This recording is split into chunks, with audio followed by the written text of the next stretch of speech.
12. növbətlik Dünya Şərqi Türkistanlıqla qeyrindaşlıq uçuruşu və 3. növbətlik Şərqi Türkistan Milli Birlik Şurası 26. sentabr şənbə günü Türkiyənin paytaxtı Anqarada başlandı.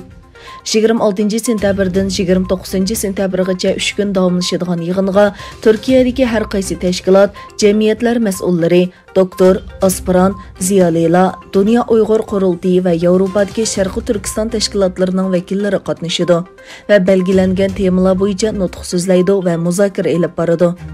Dunyoning har qaysi joylaridagi Sharqi Turkiston tashkilotlari, faoliyatchilar va ziyolilar orasida o'zaro tushunishish va qarindoshlikni ilgari surish, da'vo yo'lidagi masalalarni muzokara qilish maqsad qilingan bu muhim uchrashish yillardan buyon Sharqi Turkiston Ma'arif va hamkorlik jamiyati boshchiligidagi Sharqi Turkiston tashkilotlar birligining sohibxonligida dunyoning har qaysi joylaridagi Sharqi Turkiston va Uyg'ur tashkilotlari mustaqil faoliyatchilar va ziyolilarning hamkorligida o'tkazilib kelmoqda.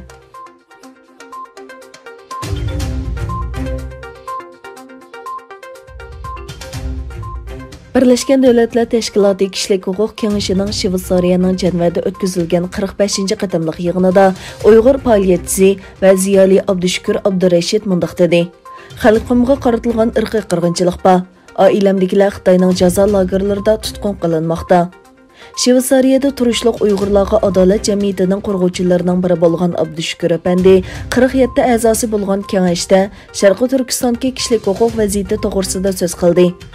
Irqiy qirg'inchilikning tug'mas qilib etish va a'zo atkazchiligini o'z ichiga olganligini bayon qilgan Abdushukur apandi Ufkam qul ishchisi sifatida telefon zaryadlaguvchi ishlab chiqarish zavodida ishlaydi.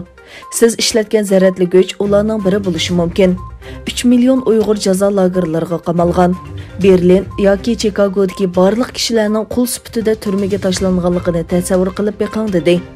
O, nurg'un davlatlarning Uyg'urlarga qaratilgan irqiy qirg'inchilikqa sal qaraydiganligini bayon qilib mundaq dedi: "Agar bir narsa o'zgarmoqchi bo'lsa, Birlashgan Davlatlar Tashkiloti hozir harakat qilishi kerak. Irqiy qirg'inchilik to'xtalsin" deb chaqiriq qildi.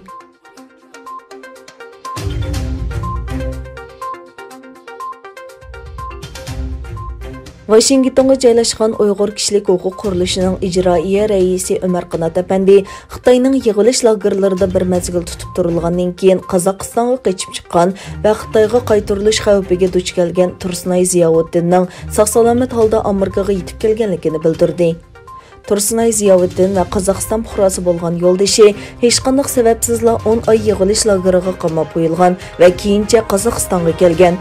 Lekin Qozog'iston hukumatı uning viza iltimosi uchun Xitoyga qaytishi kerakligini aytgan. Tursunay xonim ko'p qitim xalqaro taratqularga yig'ilish lagerlaridagi vahshiyliklar haqida guvohlik bergan.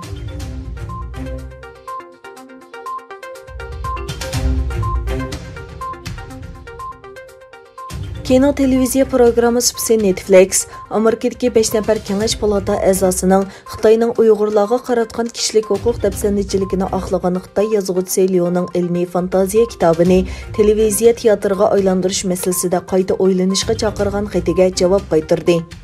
Bu supuning bayonotida Netflixning Xitoy avtorining Beijing hukumatining Uyg'urlarga qilgan muomalasi haqidagi qarashlarga qo'shilmaydiganligini ta'kidlagan.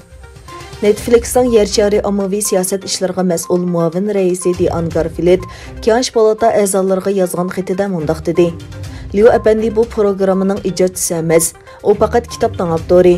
Biz uning kitobi yoki Netflix programmasi bilan munosabati bo'lmagan bu qarashlarga qo'shilmaymiz."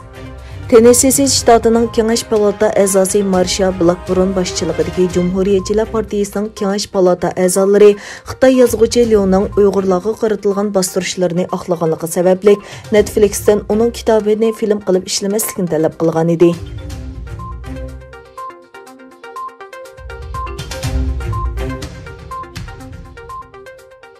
Amerika Tashqi ishlar ministri Mike Pompeo Xitoyning New York shahridagi konsulxonasining cho'ng josuslik o'zi ekanligi, New York soqchi idorasining Xitoy uchun josuslik qilib qo'lga ilingan Tibet soqchisidan keyin texnik ko'p josuslarni qo'lga ilishi mumkinligini bildirdi.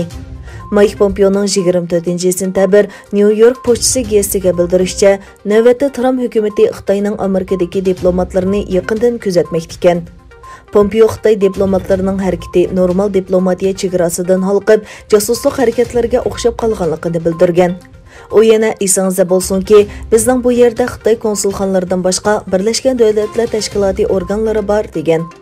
Amerikadan siyosiy panohlik tilab, Amerika fuqarolariga o'tgan Beyma Daji Angmang 2018-yildan beri Xitoyning New York konsulxonasidagi noma'lum shaxslarga ishlab, ularni Amerikadagi Tibet mustaqilligini qo'llovchilarning uchuri bilan ta'minlab kelgan.